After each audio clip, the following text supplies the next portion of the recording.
The ultrasound picture was folded in half, tucked between his blood pressure pills and the little blue notebook he used for work expenses. I only opened the briefcase because he'd left it in the rain on the porch again, and I didn't want the leather to ruin. That's when I saw it, a grainy black and white image, 12 weeks along, and right there at the top, typed in that ugly hospital font, were two names, his and hers, Sarah. The work wife, he swore, was nothing more than a helpful colleague, stood there in the garage with the rain drumming on the tin roof, holding that tiny photograph between fingers that suddenly felt too cold to be mine. 20-8 years of marriage. And I learned I was going to be replaced by a baby that wasn't even the size of a peach yet. Let me take you back to how it started, because that's the part that still keeps me awake. People always said Ronald and I looked like we belonged together. Same height, same quiet way of laughing, same habit of stirring coffee exactly 7 times before taking the first sip. We met in 1995 at the community college where I taught 3rd grade, and he took night classes to finish his engineering degree. He was 31, divorced once already, and carried this gentle tiredness in his eyes that made me want to make him smile for the rest of his life. I did pretty good at it. 2.3 children, 1 mortgage, 2 dogs, 28 anniversaries. The 29th was supposed to be a cruise to Alaska this coming June. Our house always smelled like whatever I was simmering on the stove. Ronald loved my oxtail stew on Sundays. He'd come in from the garage, grease still under his nails from tinkering with somebody's broken tractor, and he'd kiss the back of my neck while I stirred. You're my home, Marlene. He'd whisper, same words every single time. I believed him, Lord. I believed him. The last 5 years he'd been project manager at the big construction firm downtown. Long hours. Yes, but the money was good and he said it was temporary. Then Sarah came on board, 29. Sharp bob haircut, always in those pencil skirts and sneakers because she said heels hurt her arches. He started mentioning her the way some men mention the weather, casually, constantly. Sarah figured out the bidding software today. Sarah brought in donuts, the good ones from Millie's. Sarah says I work too hard. I laughed it off at first. Work wife. Everyone uses that phrase now. It's supposed to be harmless. I even met her once at the company Christmas party 2 years ago. She hugged me like we were old friends and told me Ronald never shut up about my cooking. She had a nice laugh. I liked her. Then the little things started collecting like dust in corners you don't notice until the sun hits them just right. Stopped reaching for me in bed. Not angry, not cold, just absent, like his body was there, but his wanting had moved somewhere else. He'd kiss my forehead and roll over, already half asleep. Phone face down on the nightstand like it was more tired than he was. He started showering the minute he walked in the door.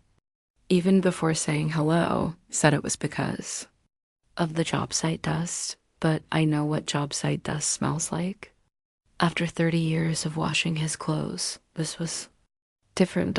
This was hotel soap and that floral perfume all the young girls wear now, and the credit card statements. Lord. The statements. Little charges I didn't recognize. $127 at a boutique in the city. $89 at a lingerie store called Whisper and Lace.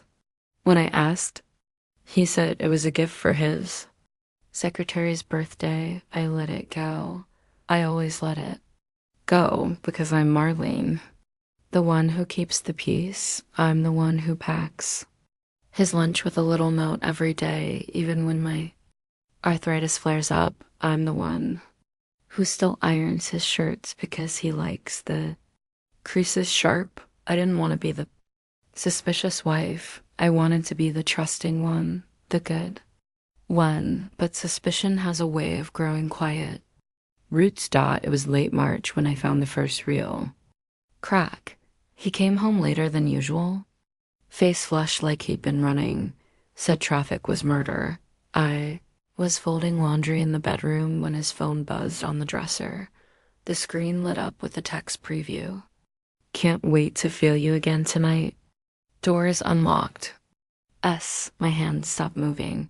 The shirt I was holding, his favorite blue one, slipped to the floor.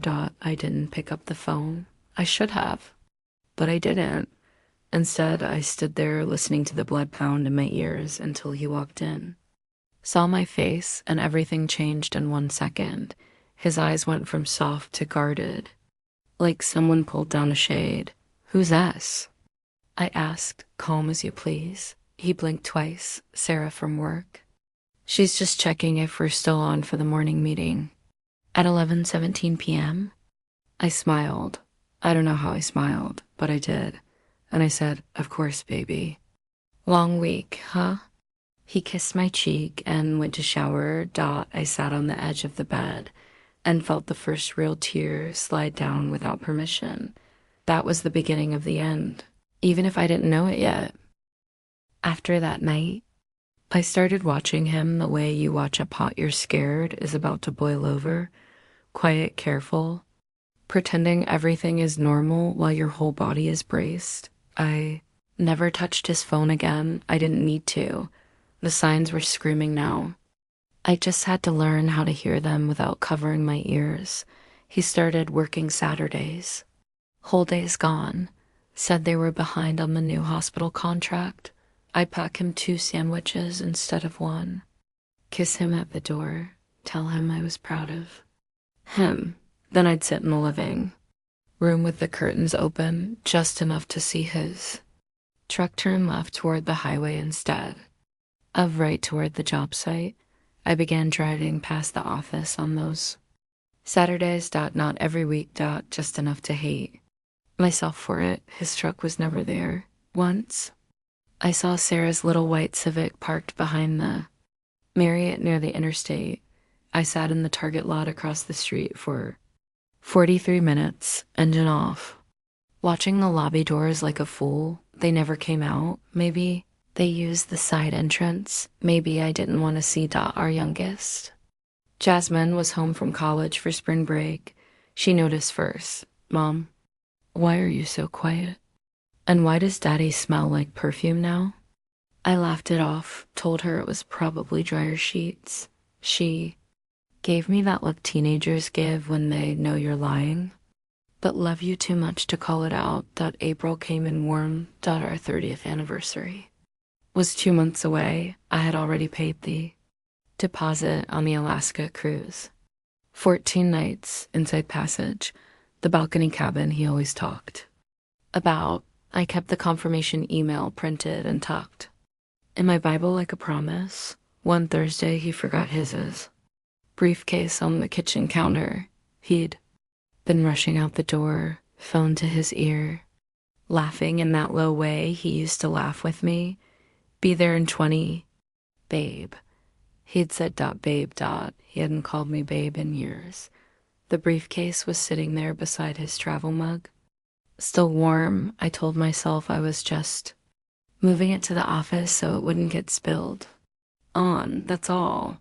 I clicked the latches. The smell of his cologne mixed with something sweeter, her perfume, drifted up like smoke. There were the usual things: site plans, invoices, his blood pressure pills, and then the manila folder I'd never seen before, thick, labeled personal, do not open, and his handwriting, my fingers. Knew before my mind did. I opened it. Inside was the ultrasound. 12 weeks and 4 days. A tiny profile. Nose already stubborn like his. And across the top. Patient, Sarah Reynolds, responsible. Party, Ronald B. Hayes. I don't remember sitting down. I only remember the floor was cold against my knees and the paper shaking so hard in my hand that the baby looked like it was moving. There was more. Printout from a jewelry store. A diamond pendant necklace, $4,200. Paid in full. A reservation confirmation for the same Alaska cruise line. same sailing dates. But for two people, Mr. Ronald Hayes and Monsieur Reynolds, balcony cabin, one king bed. I folded everything back exactly the way I found it. I closed the briefcase. I put it on his desk. Then I walked to the bathroom and threw up until there was nothing left but the taste of metal. He came home that night, whistling. Actually whistling, kissed me on the mouth like nothing was wrong. Said Sarah had closed the hospital bed early, and the whole team was celebrating. Smiled. I even buttered his cornbread for him. Inside my chest, something had already died, but my face didn't know it yet. That night, I lay beside him in the dark and listened to him breathe. I thought about the girl I was at 24, standing in a borrowed white dress, promising to love him in sickness and in health. I thought about the 3 babies I carried under this same heart that was breaking now. I thought about the little life growing inside Sarah that would have his eyes and never know mine. And for the first time in 28 years, I didn't reach for his hand when I turned over. The next 6 weeks passed like walking through water, everything slow, everything heavy, every breath deliberate. I kept cooking, I kept ironing his shirts, I kept writing little notes on the wax paper around his sandwiches. Have a good day, baby, in my same looping handwriting. He never noticed the ink was a shade darker now, because my hand shook too much to write in my usual blue. I needed proof that would stand up in front of God and a judge. Because Ronald was about to learn that quiet women keep receipts, I made an appointment with Dr. Patel. My OBGYN, who delivered all 3 of our children, told her I was having early menopause symptoms, hot flashes, mood swings, the works. She ordered blood work. While I was there, I asked, casual as anything, if the office still used the same ultrasound printer they had 15 years ago. She laughed and said they'd upgraded twice. Then she showed me the new machine. Proud as a new mother herself, I stared at that screen and felt my stomach flip again. Same grainy image, same hospital header, same font. The picture in his briefcase was real. No chance it was forged or faked. I hired a private investigator the way other women buy new curtains, quietly. Cash, no questions. His name was Leonard, retired police. Soft voice, sad eyes. He took my envelope of hundreds and told me, Mrs. Hayes, you don't have to see everything if you don't want to. I told him I already saw enough. I needed to know how deep the hole went so I'd know how far to bury it. Leonard delivered in 9 days. Folder thicker than the one in Ronald's briefcase. Photographs. Hotel. Keycards. Text messages he pulled from a cloud backup Ronald never knew existed. The messages started harmless, lunch plans, work complaints, then turned into something that made my skin crawl. I can't stop tasting you. Tell her you have a site visit. I need you inside me. I felt the baby kick when you were on top of me last night, and the one that finished me off. As soon as the divorce is final, we'll tell everyone the truth. I love you more than she ever could. Leonard just handed me tissues and waited while I read every page in his dusty little office that smelled like old coffee and regret. When I got home, I sat in the car until the streetlights came on. Then I walked inside, put Leonard's folder in the same fireproof safe where we kept the kids' birth certificates, and started planning. First, I canceled the Alaska cruise, our cruise, told the agent my husband had a heart scare. They gave me a full refund. Because I'd bought the ISURANCE, I booked myself a single ticket on a different ship leaving the same week. Mediterranean this time. Non-refundable. Paid in full from the joint account. Then I called our lawyer, Mr. Whitmore, who'd handled our wills since 1998. Told him I needed to make some adjustments. He came to the house on a Tuesday while Ronald was at work. We sat at the kitchen table where I used to help the kids with homework, and I signed new papers that made me very, very calm. Everything: house, savings, retirement, the boat. The lake lot my daddy left me went into an irrevocable trust with our children as sole beneficiaries. Ronald remained on title for now, but the moment either of us filed for divorce, he would be removed automatically. Mr. Whitmore tried to be gentle. Marlene, are you absolutely sure? I told him I'd never been more sure of anything in my life. I also opened a new checking account and only my name at a different bank. Every paycheck. I've been direct depositing into joint for 20 years.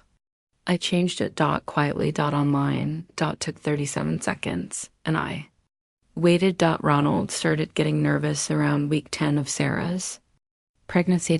She was showing now. Cute little bump under those flowy blouses. He brought her to our house once. Said she was dropping off blueprints.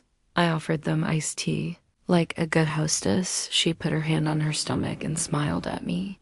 I smiled back and thought, you have no idea the storm that's coming. Baby girl. The blow-up happened on a Saturday in May. He told me he had to go into the office for inventory. I said, that's fine, honey. I'll pack you something. I made him 2 turkey sandwiches, no mayo, like always, and tucked a note inside. I know about the baby. Enjoy your lunch. He found it in the site trailer at 11:04 a.m. His call came at 11:07. Marlene, what the hell is this supposed to mean? I was in the garden planting the new hydrangeas I bought with the money that used to be his. I put him on speaker so the birds could hear. It means exactly what it says. Ronald, congratulations. When's the baby shower? He started stammering. Work prank, misunderstanding, vicious lie. I let him talk until he ran out of air. Then I said, calm as Sunday morning, come home. We need to talk where Sarah isn't listening on the other line. He walked in. 43 minutes later, looking like a man who'd aged 10 years in one afternoon. I was sitting at the kitchen table with Leonard's folder open in front of me. Ultrasound picture on top like a playing card. He looked at it, looked at me. And for the first time in 28 years, my husband cried in front of me. Not pretty crying. Ugly, snot-nosed, shoulders shaking. Begging, crying. I didn't move to comfort him. I just waited until he was done. Then I slid the divorce papers across the table, already signed by me. Dated, notarized. You can keep the truck, I said. I'll keep everything else. He stayed on his knees for a long time, face in his hands, making sounds I'd never heard come out of a grown man. I sat there with my own hands folded in my lap, watching him the way you watch a storm finally break after weeks of heavy sky. When the sobbing slowed to hiccups, he looked up at me with red eyes and asked the question men always ask when the floor disappears beneath them. How long have you known? Long enough to stop loving you, I said. The words came out flat and clean, like I'd been practicing them in the mirror every morning. Maybe I had. He tried every station on the dial after that. Denial, rage, bargaining, tears again. I let him play the whole record. I'd already heard the song. Then came the part I was waiting for. The blame. She seduced me, Marlene. She's young, she's ambitious, she kept pushing and pushing. I was weak, I missed feeling wanted. You and I? We stopped being husband and wife years ago. We're just roommates who share grandchildren. I almost laughed. Almost.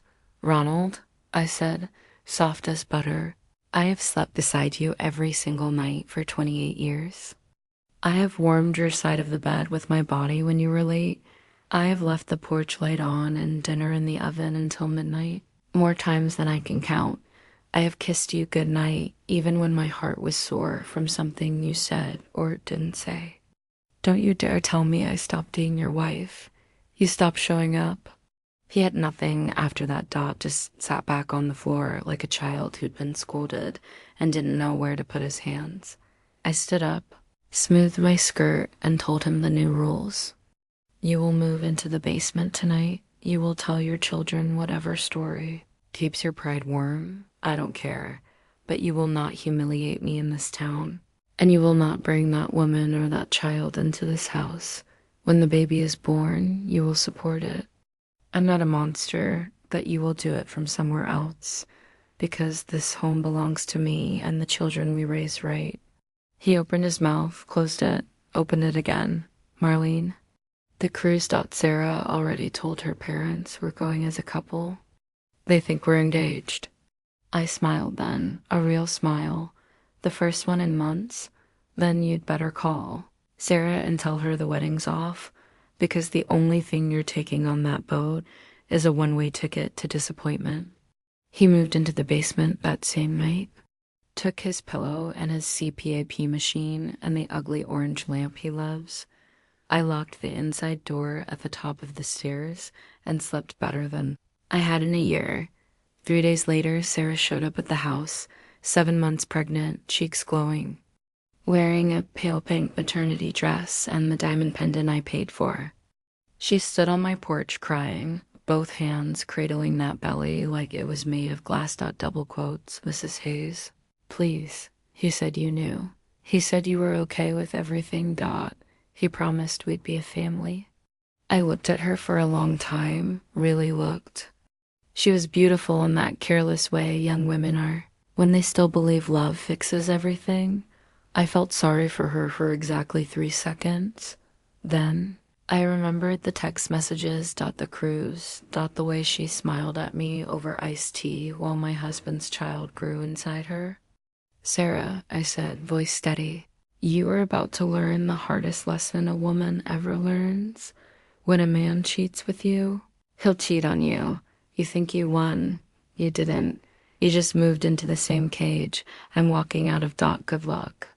I closed the door, locked it, and for the first time in decades, I turned the deadbolt on my own house like I meant it. The news spread through our small town the way gossip always does. Church parking lot, beauty shop, Little League games. By Sunday, half the congregation knew Ronald Hayes had a baby on the way with his secretary and his wife of 28. Years had put him in the basement. People stopped me in the grocery store to squeeze my hand and whisper, "We're praying for you, Marlene." Some of the older ladies gave me the look that said, "We always knew he thought too much of himself." Sarah's mother called the house once, screaming that I was cruel and jealous and trying to ruin her daughter's happiness. I let her scream until she ran out of breath, then said, "Ma'am, your daughter ruined her own happiness the first time she opened her legs for a married man. Have a blessed day," and hung up. Ronald moved out officially 2 weeks later, took an apartment across town near the new Walmart. Sarah moved in with him the same weekend. I heard she cried when she saw it was a 1-bedroom with peeling linoleum. Welcome to the real world, baby girl. I filed the divorce papers on a Tuesday morning in June. The judge granted it in 12 minutes. No. Alimony, he didn't ask. He kept his 401k and his truck. Kept everything else. Including my dignity. Mediterranean cruise left Barcelona the same week our Alaska trip would have sailed. I sat on my balcony watching the sun set over the sea, drinking Prosecco from the bottle like a woman who finally remembered her own name. Looked good in the pictures I sent the children. Really good. So here I am, 61 years old, sitting on a little balcony in Santorini, watching the white houses turn pink in the sunset, and I'm smiling like a woman who just remembered she's allowed to be happy. Somebody asked me the other day, "Miss Marlene, don't you miss him at all?" I thought about it real hard before I answered. I miss the man I thought he was. I miss the way he used to hum Old Temptations songs while he mowed the lawn. I miss the way our feet used to find each other under the covers on cold nights. But the man who did what he did, I don't miss him one bit. That man was a stranger wearing my husband's face, and I learned something on that ship. sailing past islands older than every promise ever broken. Peace is not the absence of pain. Peace is the presence of yourself. Finally, fully, after years of giving, pieces away to somebody who never deserved them, I came home lighter. Painted the bedroom the soft sage green I always wanted. Ronald said it looked like a hospital. I turned his basement man cave into a craft room with big windows and a long table where my grandbabies now finger paint on Saturdays. Go to bed when I want, wake up when I want, and nobody's phone is buzzing under a pillow that isn't mine. Sarah had the baby in August. A little boy, Ronald sent me a picture because he thought it would hurt me. It didn't. That child looks just like my youngest son did at that age. And my heart softened in a way I didn't expect. I sent the baby a savings bond and a handwritten card. Welcome to the world. Little one, may you be raised with honesty and kindness. 2 things your daddy forgot he already had at home.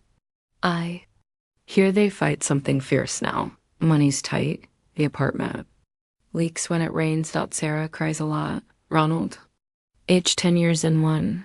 Karma doesn't always roar. Sometimes she just moves in quiet and rearranges the furniture while you're asleep. So, if you're listening tonight and you're in the middle of your own storm, if you're holding that ultrasound or that text message or that bank statement that just broke your heart in half, hear me clearly. You are not stuck. You are not ruined. You are not too old, too tired, or too forgiving. You are a woman who loved with her whole soul, and that love is still yours to give. This time to yourself. Walk away while you still can. Close the door gently if you can, firmly if you must, but close it. The other side of that door is not empty. It's full of mornings that smell like coffee you poured for one, full of songs you can sing loud in the car, full of sunsets you don't have to share with a liar.